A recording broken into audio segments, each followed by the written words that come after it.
And it was 83 years ago today, after the start of World War II, when President Franklin D. Roosevelt signed Executive Order 9066, sealing the fate of more than 120,000 Japanese Americans living on the West Coast. Families were rounded up and imprisoned into one of 10 internment camps built across the country. Their crime, they looked like the enemy. And today, a photo exhibit in Emeryville is looking to retell that story of what Japanese Americans went through back in 1942. I caught up with a Pulitzer Prize-winning photographer and a woman from Albany who was born in one of those camps, who both want to make sure no one else has to experience the same indignity. I was shocked and saddened. Satsuki Ina remembers the day when she discovered an historic photo of her father from 1942. And even though the image of my dad is a little blurred, I recognized him right away. The photo shows her father inside a jail at the Tule Lake internment camp, where nearly 19,000 of the 120,000 Japanese Americans taken from their homes were imprisoned during World War II. I didn't know he was ever in the jail.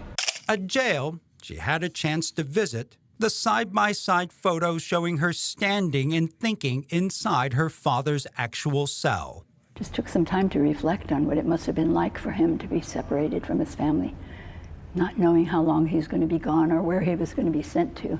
The image of Satsuki, taken by Pulitzer Prize-winning photographer Paul Kitagaki Jr., whose project and research began after he discovered a photo of his own family taken in Oakland before they were about to board a bus and sent to the internment camp in Topaz, Utah. My grandparents, my aunt, and my dad, he's 14.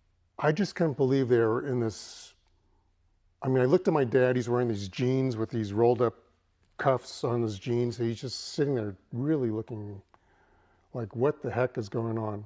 Paul recreating the moment with a stoic photo of his father and aunt outside of the Oakland building where the original photo was taken. Just standing in that same spot and just thinking back in 1942, their whole life had been blown up. The full exhibit, called Gambate, has traveled the country since 2012, featuring more than 61 pairs of photos that he has curated since 2005. This was a tough one. I mean, one of the most iconic pairing of photos, an historic picture of these three young Boy Scouts saluting the flag at the Heart Mountain internment camp in Wyoming. I like the symbolism of them. They're Boy Scouts.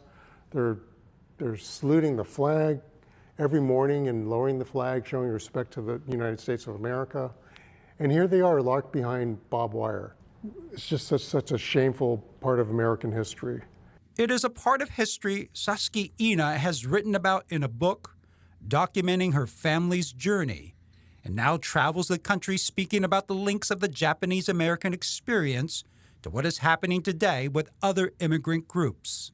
It's the same rationale that's being used today to do mass roundup and detention of asylum seekers and other immigrants. Her goal, to keep telling her story that all began 83 years ago with the signing of an executive order, now with the hopes that history does not repeat itself.